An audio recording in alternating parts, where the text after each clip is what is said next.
Hello, I'm Guin. I'm going to take you for a little wander around the garden at Trengrove House in Monmouthshire, rural Wales, South Wales. We're in very beautiful countryside, which you can see a little bit of there. We've lived in this house for about 18 years now. It was a small holding, and we've done an awful lot to the garden since we moved here. I'm a garden designer, and until a few years ago I was working very hard, and my other half also has a very busy job, 2 children, so there wasn't a lot done in the garden for a few years, except for clearing things, because it had every bit of concrete, every bit of metal, every old farming implement that you could possibly imagine, asbestos roofs on the sheds, all sorts of things like that. So we spent quite a few years clearing and then reshaping the garden. This is the chicken hutch, and really it is my garden. I garden it pretty much single-handed, with a little bit of help with the hedges and the mowing. My other half loves the garden, but he's not a gardener, and that's really the way I like it. I've done everything probably not by the rules in this garden. It's very much a personal thing.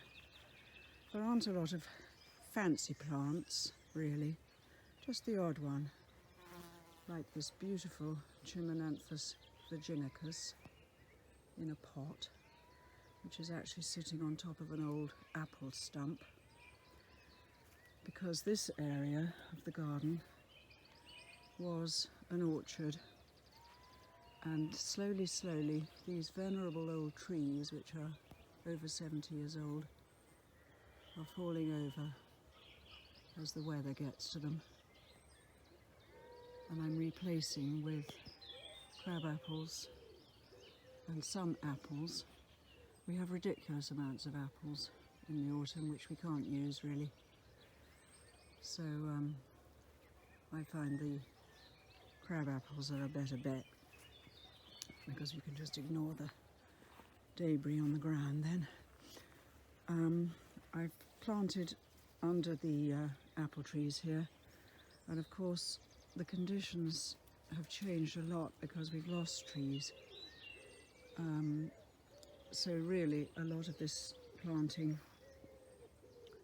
may have to change eventually, because some of it's shady planting and it's now in full sun. We are in the bottom of a valley here, and we tend to get a lot of weather thrown at us. We get frost, we get a lot of hot sun. If it's sunny, it seems to pancake down onto this bit of the valley here. Whatever's going, wind funnels down. So it's really quite a tricky place to garden.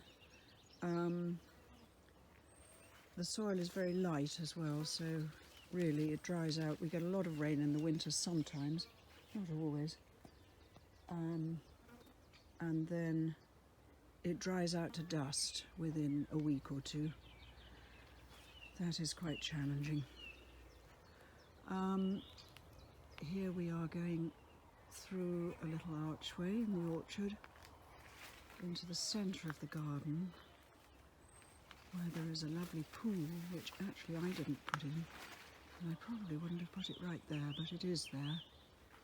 And we've got a lot of light coming in. It's a beautiful evening, light coming in on all sides, and places that it normally doesn't particularly.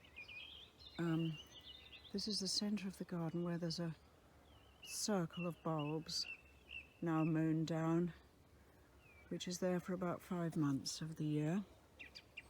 These 2 benches are by a blacksmith called Ambrose Byrne, and we had those made for the garden. This is a sort of circular centre to the garden with a bed along one side. This is a difficult bed because you have to see it from every side, and the conditions can be a little bit challenging in that it's very cold. In the winter it seems to catch all the frost, and then in the summer it can be quite hot. Now we've lost a lot of big old trees. We carry on.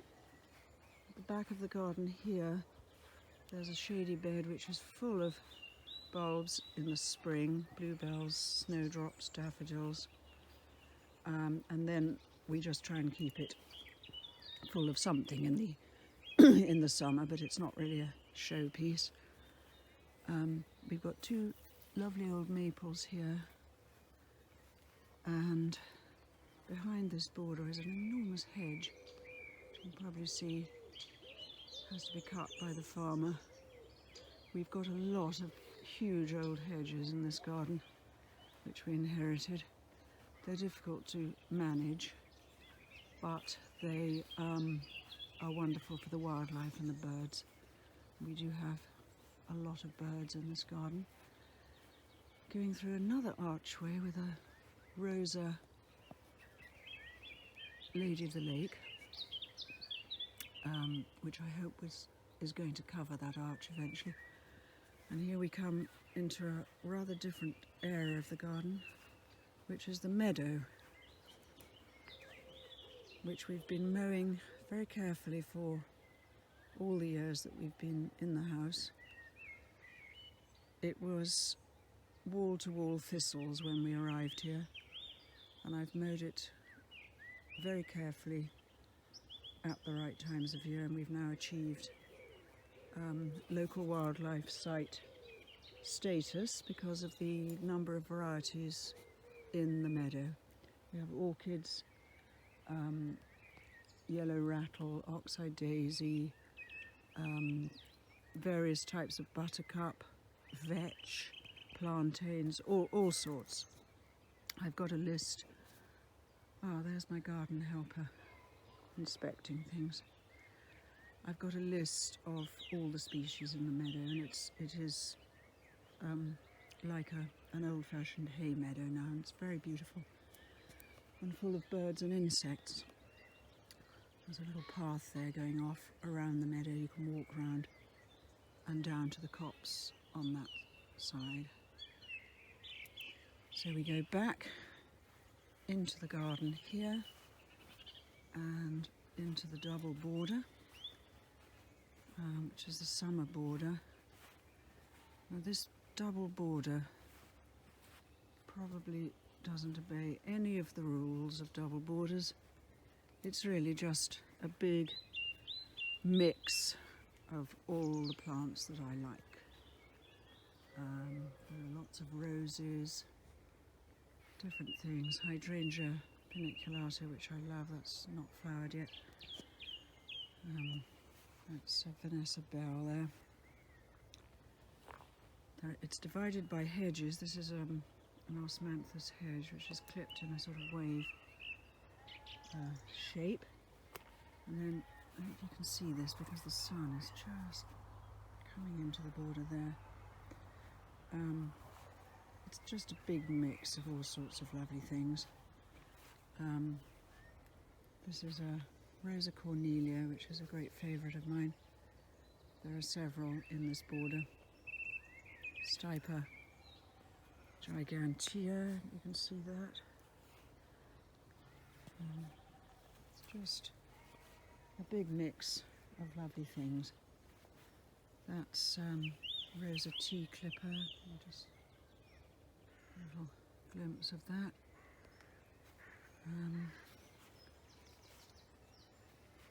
Again, it's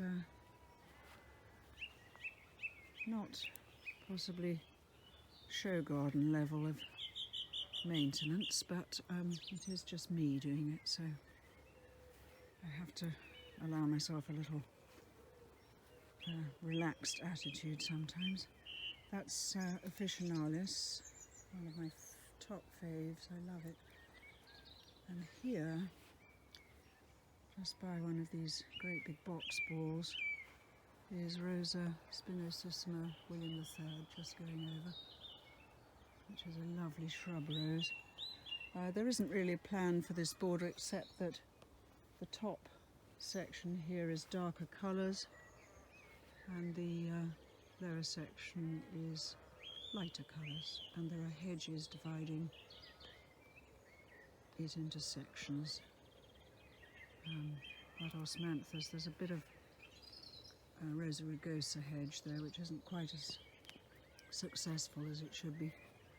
And this side we've got Cotoneaster Simonsii, dividing it from the north side of the house, which is where I have what I call the white garden, although it's not entirely white.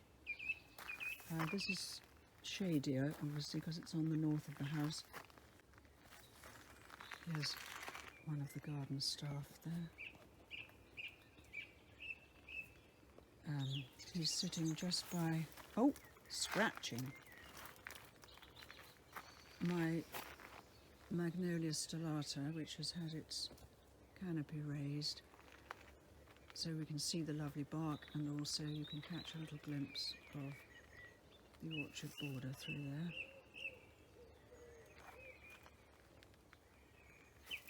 Some nice plants in here. Lovely Gallenia, which is a great favourite. Monmouthshire, Strathiopteris, Skimias. Lovely Clematis recta, which is just about to go into flower. A few little box chickens. Naturally enough, we've had box blight. We'll just try and fight it with various things. That's looking back down the border. And then here is another little gate which lets us go out into the meadow again. You can probably just see the oxeye daisies. That's just a little tour. I haven't taken you up to the greenhouse or the working end of the garden, but I hope you've enjoyed that. And we would love you to come and visit when we're open under the National Garden Scheme, which we hope to be again.